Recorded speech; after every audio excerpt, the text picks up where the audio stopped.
My sister stole my fiancé and even sent me a wedding invitation with a note saying, "Come see what real love looks like." They thought I'd show up crying, broken, and embarrassed.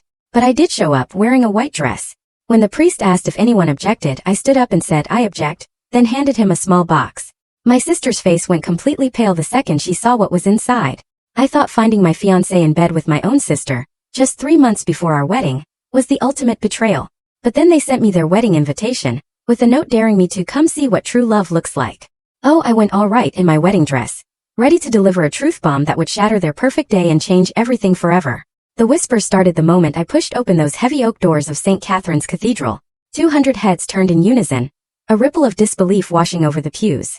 I could literally hear the gasps, feel the shock radiating from every single person in that sacred space. Is that Fiona? Why is she wearing white? The audacity! I kept my chin high, my steps measured and deliberate on the burgundy carpet. My Versace dress. Yes, the one I'd bought for my own wedding hugged my curves perfectly. The morning light pouring through the stained glass windows caught the subtle pearl beading, making me shimmer with each step, a silent, defiant beacon. And there they stood at the altar. Sophia, my baby sister, draped in ivory silk and lace, her blonde hair crowned with white roses. Marcus beside her, in his charcoal tuxedo, the very same one he'd picked out with me last year. His face drained of color when our eyes met. He looked like he'd seen a ghost. The wedding coordinator, poor Mrs. Patterson, scrambled towards me, her face flushed with panic. "Miss Anderson, we weren't expecting." "My invitation says 2 o'clock, I said calmly, holding up the pearl cardstock. "I'm right on time." I slid into a pew 3 rows from the back, crossing my legs elegantly. My mother twisted around from the front, her mouth opening and closing like a goldfish. Dad's jaw clenched so tight I could see the muscle twitching, even from 20 feet away. But it was Sophia's reaction that truly fed my resolve. She grabbed Marcus's arm, her perfectly painted lips moving rapidly. Even from here, I could feel the fury in her body language. Good. Let her wonder. Let her worry. The organ music swelled, trying desperately to restore some semblance of order to the chaos I'd created simply by existing in that room. Father Michael cleared his throat, adjusting his glasses as he glanced nervously between the radiant bride and me. The tension in that cathedral was so thick, you could have cut it with a knife. What none of them knew, not Sophia, not Marcus, not even my own parents, was that I held all the cards. The small wooden box in my purse wasn't just any box. It contained 6 months of patience, decades of careful planning, and the kind of justice that comes meticulously wrapped in legal documents. The ceremony was about to begin, and I was exactly where I needed to be. Just 2 weeks earlier, I'd been sorting through mail in my downtown apartment when I saw it. That envelope with Sophia's infuriatingly perfect handwriting. My hands had trembled as I opened it, already knowing what I'd find inside. The invitation was printed on pearl cardstock, the exact same design I'd chosen for our wedding, the same font, the same wording. She'd even used the same calligrapher. But it was the handwritten note tucked inside that made my blood run cold. Asterisk, dearest Fiona, I know this might be difficult, but family should celebrate family. Come see what true love looks like. We'd hate for you to miss it. Love always, Sophia and Marcus. Asterisk. I stood there in my kitchen, reading those words over and over, the sheer cruelty of it, the calculated malice. She wasn't just taking my fiancé, she was rubbing my face in it, using my own wedding plans as her weapon. That night I'd called my best friend Rachel. "Don't go," she'd begged. "It's exactly what she wants, to humiliate you." But Rachel didn't know what I knew. She didn't know about the meeting I'd had with James Mitchell, my grandmother's lawyer, just 1 week before. She didn't know about the documents sitting in his office safe, waiting for the perfect moment. "I'm going," I told her. "And I'm going to give them a wedding they'll never forget." I spent the next 2 weeks in perfect preparation. Not for revenge, no, that was too simple, too emotional. This was about justice. About truth. About finally, after 28 years of being the good daughter, the quiet one, the one who never made waves, standing up and claiming what was rightfully mine. I even called Marcus once. He answered on the 3rd ring, his voice dripping with guilt and defensiveness. "Fiona, I can explain." "Save it for someone who cares," I'd said. "I just wanted to make sure you're happy with your choice." "I what? $8 million happy, Marcus. Hope she's worth it." I hung up before he could respond. Let him wonder what I meant. Let him lose sleep trying to figure it out. Men like Marcus always thought they were the smartest person in the room. He was about to learn differently. The invitation still sat on my coffee table the morning of the wedding, that cruel note visible beneath it. But I wasn't the same woman who'd received it. I was someone stronger. Someone who'd finally learned that being nice and being weak weren't the same thing. Growing up, being the older sister should have meant something. In most families it did. But in the Anderson household, I was the rough draft and Sophia was the masterpiece. Started when we were kids. While Sophia got a white BMW with a red bow for her 16th birthday, I got a lecture about responsibility and a bus pass. You need to learn the value of hard work, Dad had said, while Sophia posted Instagram photos from the driver's seat. At every family gathering, the comparisons were constant. Sophia is so outgoing. Sophia lights up the room. Why can't you be more like your sister, Fiona? I was the straight-A student who got into MIT for architecture. Sophia barely graduated from state school with a communications degree. Guess whose graduation party was bigger? You're too serious, Mom would say, frowning at my sketches and blueprints. Men don't like women who are too smart. Meanwhile, Sophia floated through life on charm and cheekbones, taking whatever she wanted. My prom date. My spot on the varsity tennis team. She didn't even play tennis until she saw me win districts. My internship at Preston Architecture. Until she convinced them she'd be better at client relations. But there was one person who saw through it all, Grandma Eleanor. You have something Sophia will never have, she told me once, her weathered hands covering mine. Substance. Patience. The ability to build something real. I thought she meant my architecture career. Now, sitting in that cathedral, I understood she'd meant so much more. The pattern with Sophia was always the same. She'd see something that made me happy, decide she deserved it more, and take it. Our parents enabled it every single time. Sophia's just spirited, they'd say. You're the mature one, Fiona. Be the bigger person. I've been the bigger person for 32 years. I'd smiled through the pain, swallowed my anger, accepted the unfairness. Even when she'd started flirting with Marcus at my own engagement party, I told myself I was imagining things. You're paranoid, Marcus had said when I'd brought it up. She's your sister. She's just being friendly. 3 months later, I'd found them in our bed, in the apartment I paid for, on the sheets we'd received as an engagement gift. And still, our parents had found a way to make it my fault. You work too much. You should have paid more attention to him. But today the rough draft was about to become the final edition. Sophia's betrayals had a pattern, like a signature on a crime scene. She always wanted what was mine. But Marcus, he was her masterpiece of cruelty. It started in high school with Jake Morrison. We dated for 6 months. My first real boyfriend. The night of homecoming, I found them making out in his car. He kissed me, she cried to our parents. I tried to stop him. Jake was banned from our house, and I was told to stop being so dramatic. Then came the Peton Scholarship. I'd worked 3 years for it, volunteering, maintaining a 4.0 GPA, building houses with Habitat for Humanity. The day before final interviews, my portfolio mysteriously disappeared. Sophia found it later, water-damaged and ruined. She went to the interview instead, claiming she'd always been interested in humanitarian work. She got the scholarship. She never used it for anything humanitarian. But those were just warm-ups compared to Marcus. We'd met at an architecture conference. He was charming, ambitious, everything I thought I wanted. For 2 years we built a life together. We had plans. A firm of our own, a house in the suburbs, maybe kids someday. Sophia had been living in Miami then, working as an influencer. She came home for Thanksgiving last year. Saw my ring, saw my happiness, and something shifted in her eyes. I should have known then. By Christmas she was texting him constantly. Work stuff, she'd say. She didn't work in architecture. By Valentine's Day she was showing up at our dinner dates. What a coincidence. By April I was finding her earring in our bedroom. Marcus said I was crazy, that it must have fallen out when she'd helped us move furniture. 3 weeks later I came home early from a business trip. The sound that escaped me when I saw them wasn't quite human. But what hurt more than the betrayal were Marcus's first words. She's everything you're not. Spontaneous, fun, exciting. All the things that meant, not boring like Fiona. They moved in together the next week. Our parents threw them a housewarming party. I wasn't invited, but Mom made sure to tell me how happy they looked. But here's what Sophia never understood about taking everything from me. She never bothered to look closely at what she was stealing. She saw the surface, the handsome fiancé, the ring, the wedding plans.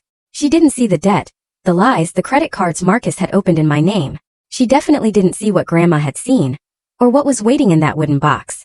The numbers haunted me at night. $50,000. That's what I'd already spent on our wedding deposits I couldn't get back. The dress, the venue, the catering for 200 guests who would now be watching my sister marry my fiancé. But the financial hit was just the beginning. The morning after I'd caught them, I'd walked into Brennan and Associates, where I'd worked for 7 years, to find everyone staring. Someone had seen Marcus leaving our apartment building with a suitcase. Someone else had seen Sophia's Instagram story from my bedroom. By lunch I was the office scandal. Maybe you should take some time off, my boss Richard had suggested. Just until things calmed down. That time off cost me the Waterfront Plaza project, a $40 million development I'd been leading for 2 years. They gave it to Bradley, who'd been there 6 months. We need someone without distractions, Richard had explained. The promotion I'd been promised gone. The bonus I'd been counting on to pay off my student loans evaporated. My professional reputation in tatters. Meanwhile, our family's architecture firm, Anderson and Associates, the company Grandma Eleanor had built from nothing, was hemorrhaging money. Bad investments my father had made. Contracts that fell through. We were 3 months from bankruptcy, though my parents kept pretending everything was fine. We need Sophia's wedding to be perfect, Mom had said just last week. The Thompsons are coming, and they might invest. The Thompsons, Marcus's wealthy parents, who had no idea their son was drowning in gambling debt. Dad had actually called me about it. You should come to the wedding, Fiona, for the family business. She stole my fiancé. You need to stop being so selfish. This is bigger than your feelings. I'd hung up on him. Then I called my accountant and learned exactly how bad things were. If the company went under, I'd lose everything. My inheritance, my portfolio, my entire future. That's when I'd really started paying attention to the documents James Mitchell had been trying to show me. That's when I'd learned what Grandma Eleanor had really left behind. Your grandmother was a very smart woman, James had said, sliding the papers across his desk. She knew exactly what she was doing. The company was worth $8 million if you knew where to look. And Grandma had made sure I would be the one looking. Dad actually said I should have tried harder to keep Marcus happy, as if his happiness was my responsibility, as if I was the one who'd failed. The social media massacre started within hours. Sophia had posted their engagement photo on every platform. That perfect sunset shot on the beach, her hand strategically placed to show off my grandmother's ring. The one Marcus had proposed to me with. The caption read, "When you know, you know. Sometimes love finds you in unexpected places. Can't wait to marry my best friend. Hashtag our true love, hashtag soulmates, hashtag blessed bride." 500 likes in the first hour. Comments from our mutual friends, my friends, congratulating her. You two are perfect together. Love wins. So happy for you both. Not one person asked about me. At work, I became invisible in a different way. Conversation stopped when I walked by. Lunch invitations dried up. The annual gala I'd organized for 5 years? They asked Jennifer to take over. We just think you need less on your plate right now, Richard had said. My college roommate Ashley unfriended me after Sophia told everyone I'd been emotionally abusive to Marcus. My book club disbanded rather than pick sides. Even my yoga instructor suggested I might be bringing negative energy to class. The worst part was the pity. The few people who still talked to me looked at me like I was broken. How are you holding up? They'd ask, voices dripping with fake concern. Hungry for drama to share at happy hour. Rachel stayed loyal, but even she didn't understand. Just move on, she'd said. Living well is the best revenge. But I wasn't interested in revenge. I was interested in justice.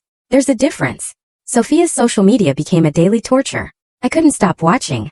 Pictures from my vendors, my florist, my caterer, my venue. She was literally living my wedding just with a different groom. No, the same groom I'd chosen. The one who was supposed to be mine. Tasting cakes today.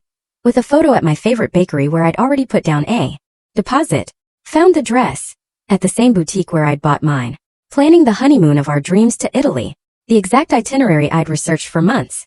Each post was a knife twisted with precision. She knew I'd see them. She was counting on it. But while she was posting pictures, I was having different conversations with lawyers, with accountants, with people who'd worked with Grandma Eleanor for decades. Your sister has no idea, does she? James Mitchell had asked during our third meeting. No, I'd replied, finally allowing myself a small smile. She's too busy planning her perfect wedding. If you've ever been betrayed by someone you trusted, you know this pain. But here's where the story takes an unexpected turn. What would you have done in my situation? Would you have gone to the wedding? Drop a comment below, I read every single one. Now, let me tell you about the conversation that changed everything. 3 days before the wedding, Sophia called. I recognized her ringtone. Material Girl, because of course it was. And almost didn't answer. But something made me pick up. You're not actually coming, right? Her voice was sugar-sweet poison. Wouldn't miss it for the world. Silence. Then, Fiona, don't embarrass yourself.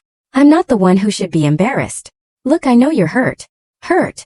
I laughed, and even I was surprised by how calm I sounded. I'm not hurt, Sophie. I'm grateful. Grateful. You did me a favor. Marcus is all yours. Another pause. I could practically hear her trying to figure out my angle. Just don't wear white or anything psycho. Wouldn't dream of it. I lied smoothly. She hung up first. 5 minutes later, Marcus texted. Can we talk? Then, I'm sorry about how things happened. Then, you deserve to know the truth. Then, it's about the money. That last one made me pause. He didn't know about Grandma's will. That was still sealed. So what money was he talking about? I didn't respond, but I screenshotted everything. The next morning, Mom showed up at my apartment unannounced. She stood in my doorway in her Chanel suit, looking like she'd rather be anywhere else. You need to stay home Saturday. It's a free country, Mom. Fiona, please. Just this once. Think of the family. Like Sophia thought of family when she slept with my fiancé? Mom's face tightened. That's different. They fell in love in my bed. You're being crude. I'm being honest. There's a difference. She pulled out her checkbook. Yes, she actually pulled out a checkbook in 2024. How much will it take for you to stay away? 5,000. 10. I stared at her. My own mother, trying to buy my absence from my sister's wedding to my ex-fiancé. Keep your money, I said quietly. You're going to need it. What's that supposed to mean? Ask Dad about the Patterson contract. Ask him about the loans he took out against the company. Her face went pale. How do you? Goodbye, Mom. After she left, I called James Mitchell. Is everything ready? The documents are authenticated and sealed. The board members have been notified to be on standby. And the timing? Whenever you're ready, Miss Anderson. Your grandmother made sure of that. I hung up and looked at the white Versace dress hanging on my closet door. Almost time. The family intervention came Friday night, less than 18 hours before the wedding. They ambushed me at my apartment. Mom, Dad, and Aunt Patricia, the family enforcer. This has gone far enough, Dad started, settling into my couch like he owned it. You will not ruin your sister's wedding. I'm not ruining anything. I'm attending as invited. Aunt Patricia clutched her pearls. The entire extended family will be there. The Washingtons, the Clearys, the Brennans. What will people think? The truth. Don't be smart, Dad snapped. The company needs this wedding to go perfectly. Marcus's family has connections. Marcus is $200,000 in debt, I said calmly. Did he mention that? The room went quiet. Mom recovered first. You're lying. Gambling debts, credit cards, a failed business venture in Miami. I pulled up the files on my phone. I had a private investigator look into it after I found them together. Wanted to know what kind of man I'd almost married. Dad's face was turning purple. You had no right. I had every right. He opened 3 credit cards in my name. I'm still fighting the fraud charges. This is exactly why he left you, Mom said coldly. You're so controlling. He didn't leave me. He cheated on me with my sister, who's welcome to him. Stop being vindictive, Aunt Patricia said. Family supports family. Where was that support when I needed it? You're the older one, the responsible one. Act like it. My phone buzzed. James Mitchell. Asterisk final review complete. Board members confirmed for emergency meeting Monday 9:00 a.m. Asterisk I looked at my family. These people who'd never once taken my side. Who'd spent my entire life making me smaller so Sophia could shine brighter. I'll see you all tomorrow, I said standing up. 2 o'clock sharp. Dad stood too, trying to loom over me. If you show up tomorrow, I'll... What? You'll disown me? Cut me off? You already did that when you gave Sophia my wedding vendors, my venue, my life. We're trying to save the family business. No, I said, opening my door. You're trying to save yourselves. There's a difference. As they filed out, Mom turned back. Your grandmother would be ashamed of you. I smiled then, my first real smile in months. We'll see about that. After they left, I opened the wooden box one more time, running my fingers over the legal documents inside. Grandma Eleanor's real will. The one she'd hidden from everyone except James Mitchell. Tomorrow everything would change. Grandma Eleanor had died 6 months ago on a rainy Tuesday in January. I'd been the only one with her at the end, holding her papery hand while she struggled for breath. Patience, my dear, she'd whispered, her eyes still sharp despite the morphine. The quiet ones changed the world. At her funeral, Sophia had sobbed dramatically, despite not visiting once during Grandma's 3-month battle with cancer. She'd even tried to give a eulogy but broke down after 2 sentences. Everyone comforted her. Oh, Sophie, she's so sensitive. I'd given no eulogy. I'd sat in the back, dry-eyed, remembering the real Eleanor Anderson, the woman who'd built an architecture firm from nothing in 1978, when women weren't supposed to run businesses. 2 weeks after the funeral, James Mitchell had called. Your grandmother left specific instructions. The will reading is postponed for 6 months. Why? She said you'd understand when the time was right. I hadn't understood then, but as spring turned to summer and my life fell apart piece by piece, I started getting calls from James, from Grandma's old business partners, from people I'd never heard of who knew things about our family's company that even Dad didn't know. Your grandmother was concerned, James had said during our first real meeting, about your father's management, about your sister's influence, but mostly about you. About me.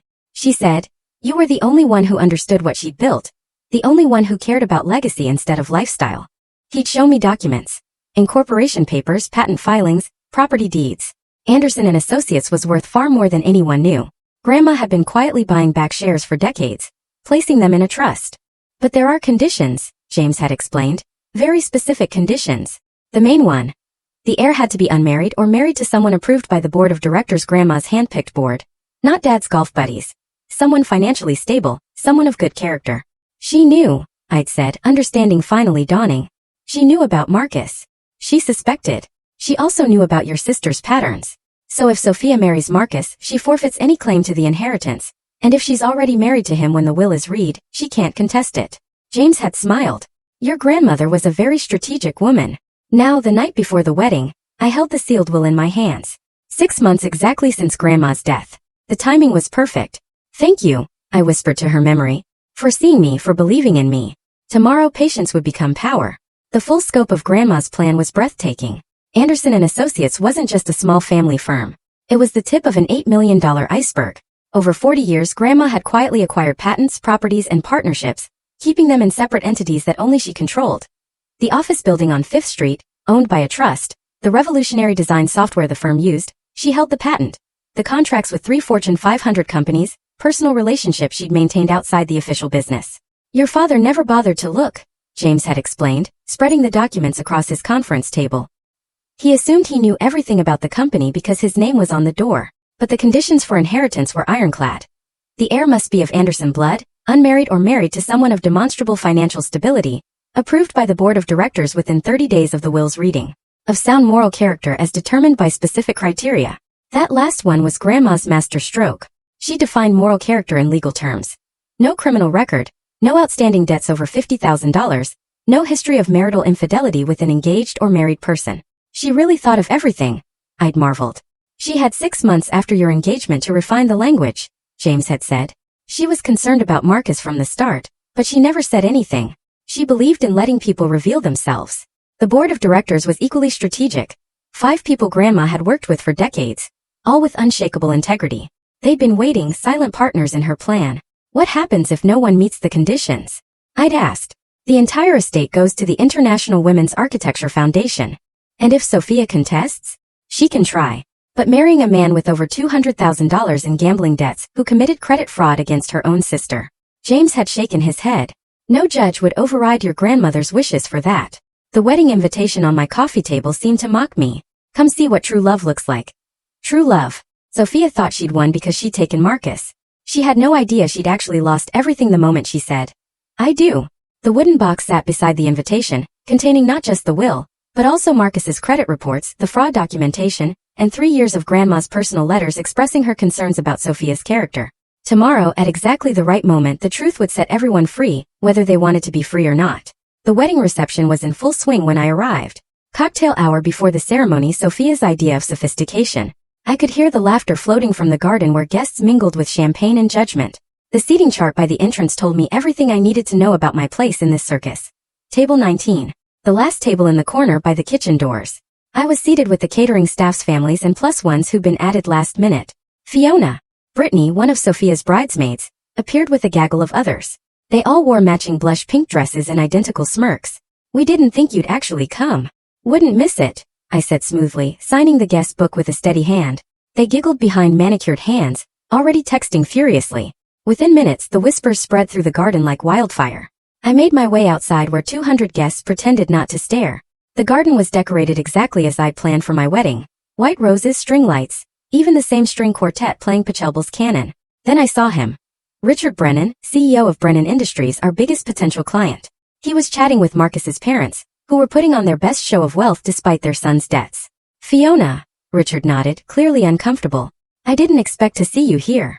Family is family, I replied, accepting a champagne flute from a passing waiter. Across the garden I spotted another surprise.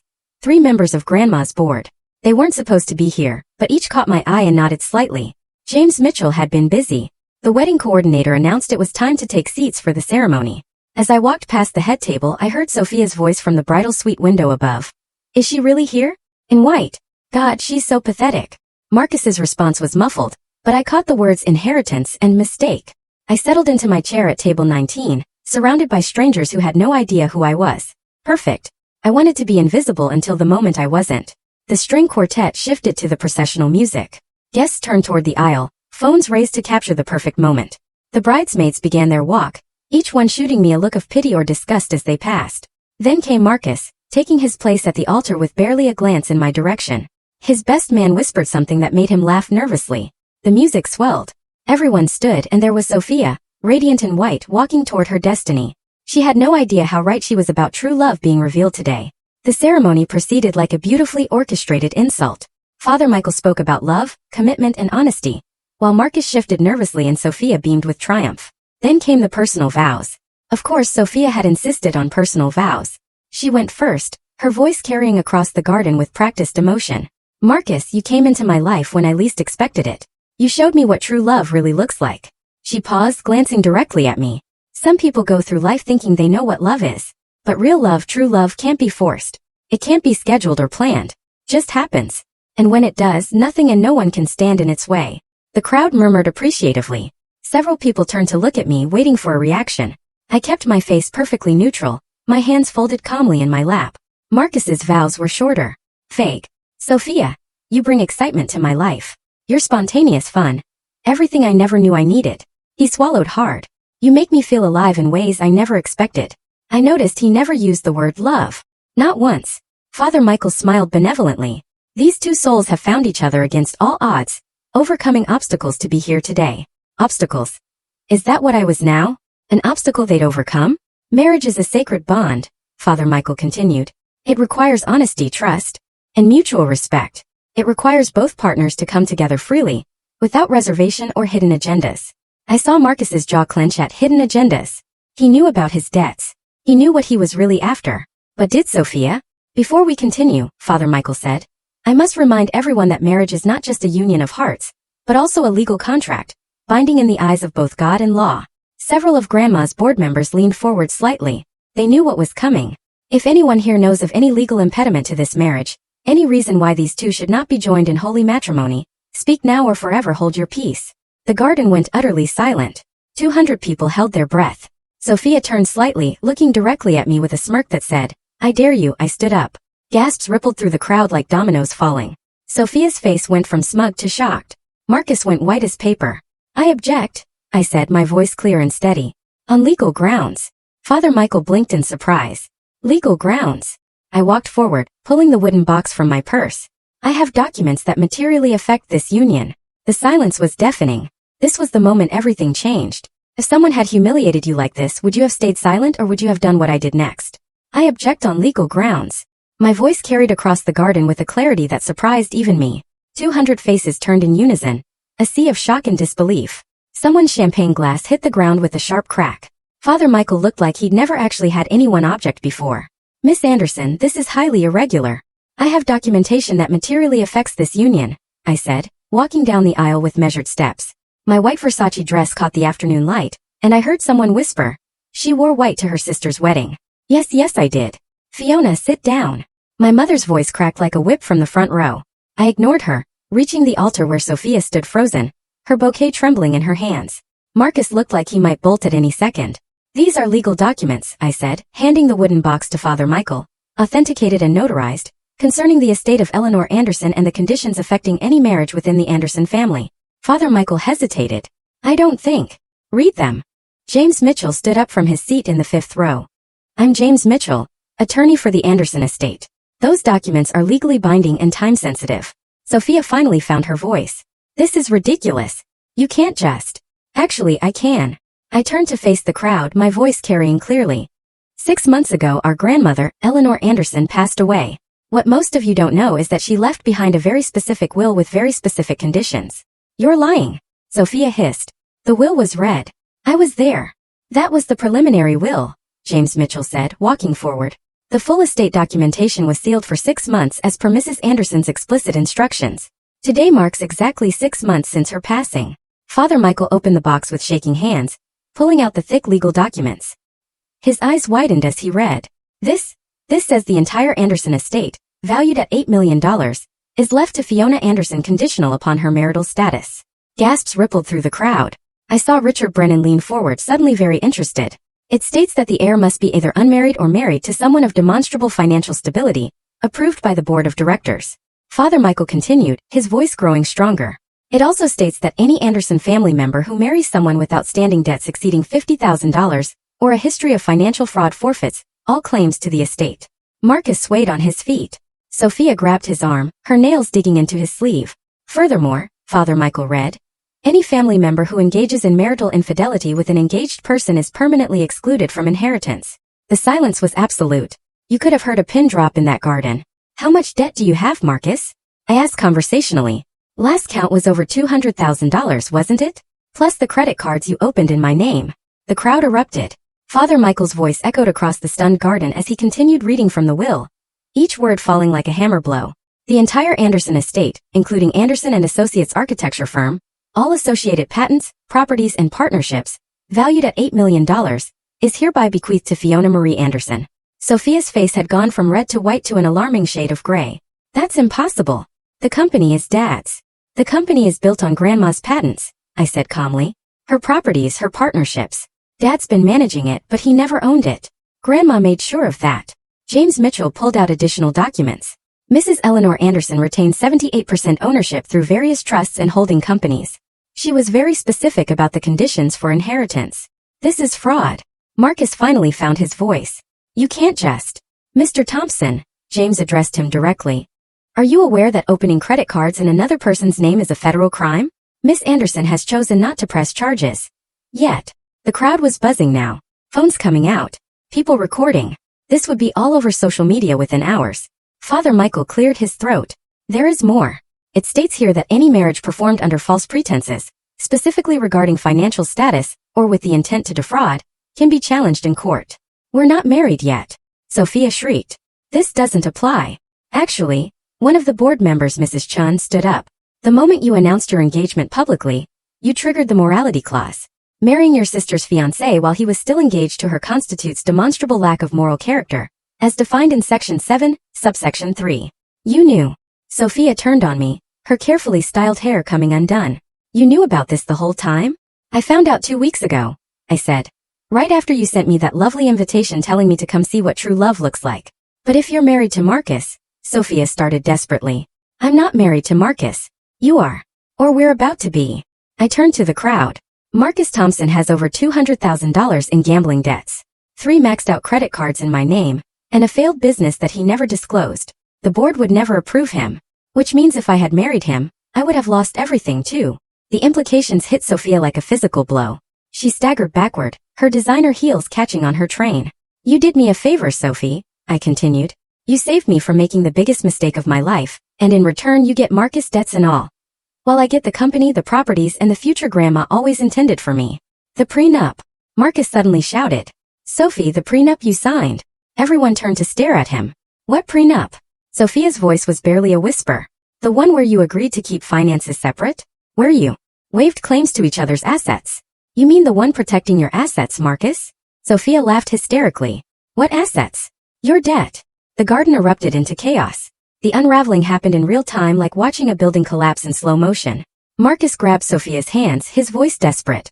Sophie, we can work this out. She yanked away from him. Work what out? You're broke.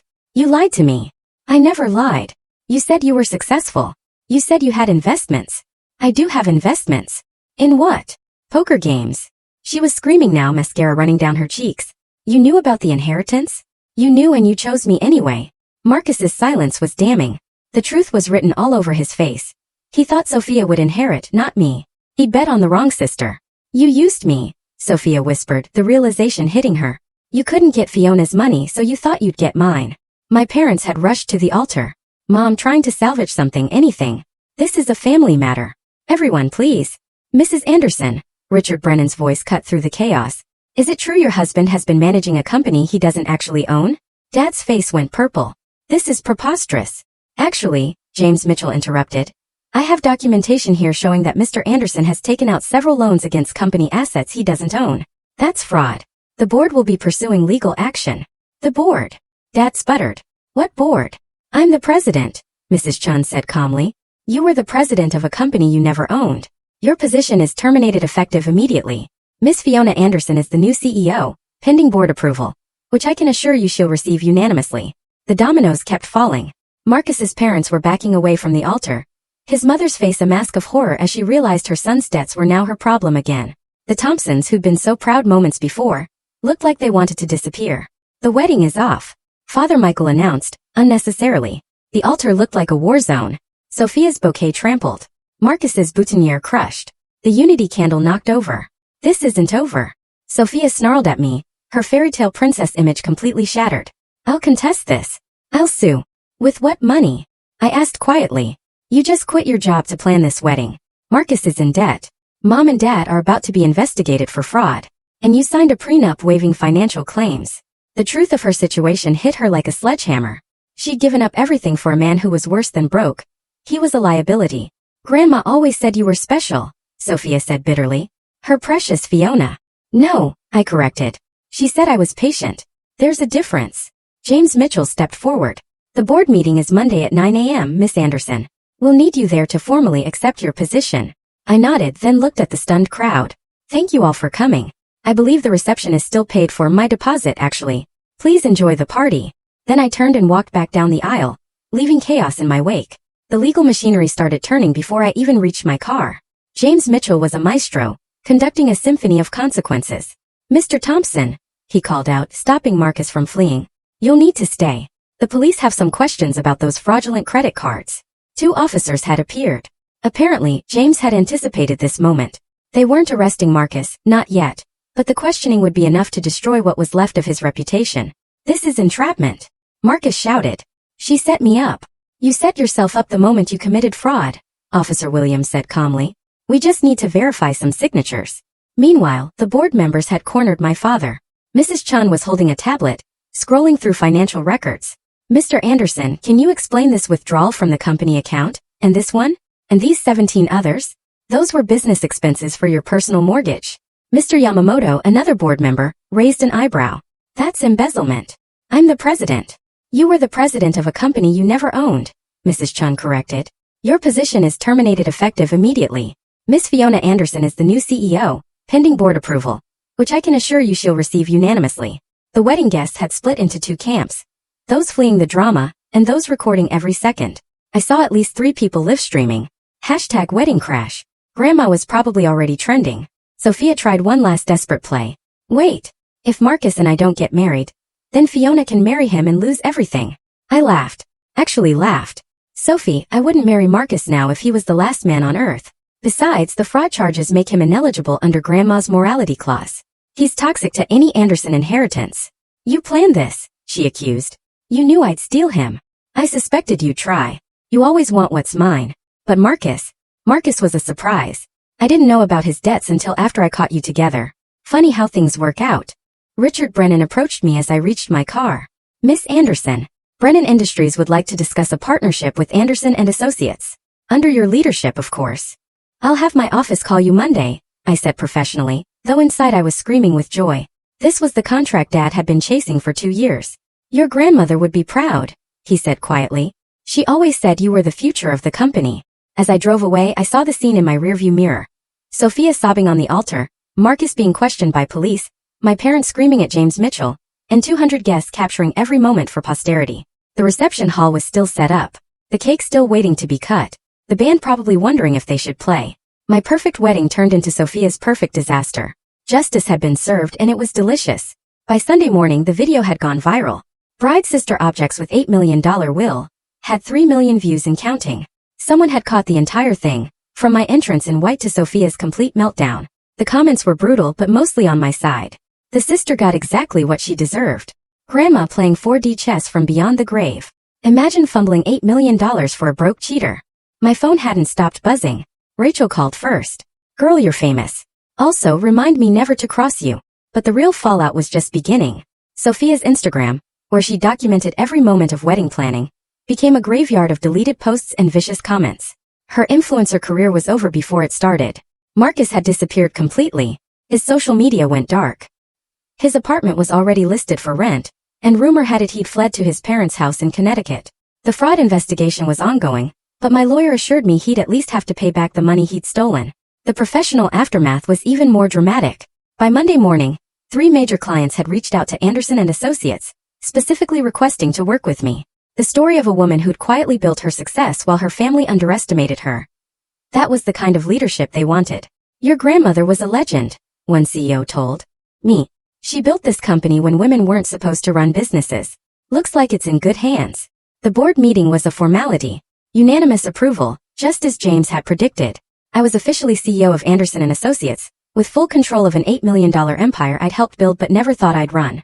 Dad tried to show up at the office Monday afternoon. Security turned him away. I'd had his access revoked. The investigation into his embezzlement was moving forward. He'd probably avoid jail time, but his reputation was destroyed. Mom called 17 times before I finally answered.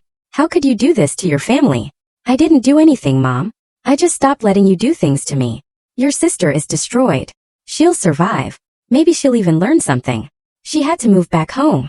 Then maybe you can finally teach her about consequences. The call ended with Mom crying about how I'd ruined everything. But for the first time in my life, I didn't feel guilty. I hadn't ruined anything.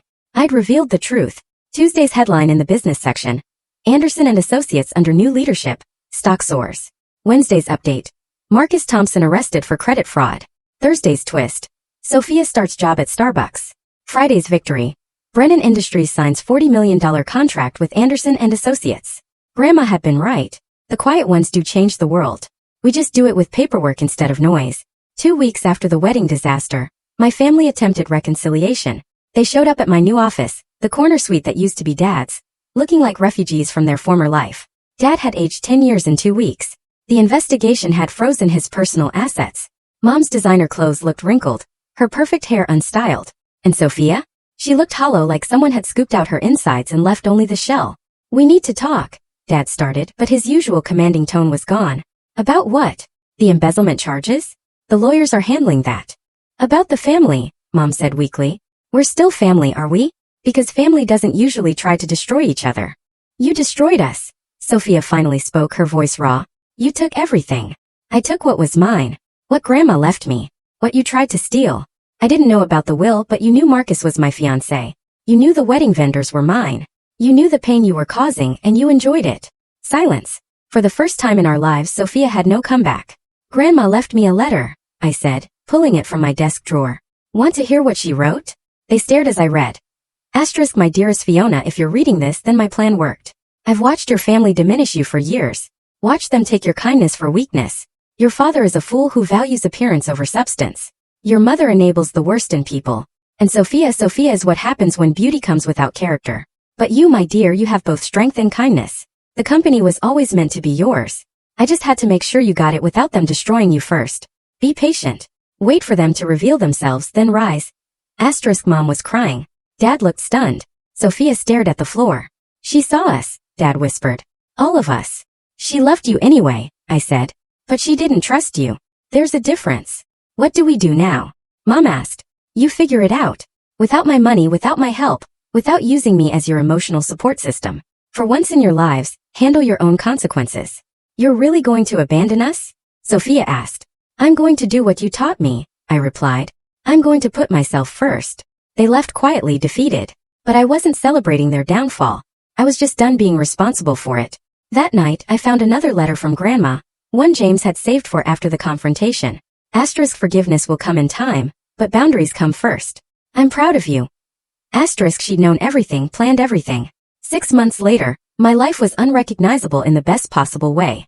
Anderson and Associates had landed 3 major international contracts. We'd hired 50 new employees, including some of the best architects in the country who wanted to work for a firm that valued merit over nepotism. The company was thriving under my leadership, and everyone knew it. The fraud charges against Marcus had stuck. He pleaded guilty to avoid jail time, but would be paying restitution for years. Last I heard, he was working at his uncle's car dealership in New Jersey, probably sweet-talking customers the way he'd once talked to me. Sophia had surprised everyone, maybe even herself. After hitting rock bottom, she'd actually started rebuilding. She was still working at Starbucks, but she'd also enrolled in community college for business classes, paying her own way for the first time in her life. We hadn't spoken in months, but I'd heard from Mom that she was in therapy, finally dealing with years of entitlement and jealousy. My parents had downsized everything, the house, the cars, the lifestyle. Dad's embezzlement case had been settled out of court, but his reputation in the business world was finished. He'd taken a job as a junior consultant at a small firm. Mom had started working too, as a receptionist at a dental office. They were learning at 60 what it meant to earn rather than take. They ask about you, Rachel told me over lunch. Your mom comes into the salon sometimes. She always asks how you are. And I tell her you're thriving because you are. She was right. I'd started dating again, carefully, with boundaries firmly in place. His name was Daniel, a civil engineer who'd never heard of my family drama until our 3rd date. He'd listened to the whole story, then said, "Your grandmother sounds like she was brilliant, and so are you." He was kind, stable, debt-free, and completely his own person. The board would definitely approve. Not that I was thinking that far ahead. I'd learned not to rush into anything. The most unexpected development was the letter I'd received from Sophia last week. Fiona, I know you probably don't want to hear from me, but therapy requires me to make amends. Not for forgiveness but for accountability. I was cruel to you. I took everything I could because I was jealous of everything you were. You were smart, talented, hardworking. Everything I wasn't. Instead of trying to be better, I tried to make you smaller. Marcus was never about love. He was about winning, about proving I could take anything from you. I see now how pathetic that was. You gave me a gift at that wedding though you didn't mean to. You showed me who I really was. It was ugly but it was necessary. I'm working on being better. Not for you, not for the family, but for myself. I don't expect forgiveness. I just wanted you to know. Sophia. I'd read it 3 times then filed it away. Maybe someday we talk. Maybe not. But for now, boundaries were more important than bridges. Grandma's portrait hung in my office now, watching over the empire she'd built, and I was expanding. Sometimes I talked to it, telling her about contracts won and challenges overcome. You taught me the most important lesson, I said to her picture. That being kind doesn't mean being weak. That patience isn't the same as passivity, and that sometimes the best revenge isn't revenge at all. It's just living your truth and letting others face theirs. The company was mine. The future was mine. And for the first time in my life, I was exactly where I belonged. That's my story of how I turned betrayal into triumph without raising my voice or throwing a punch. Just patience, preparation, and perfect timing.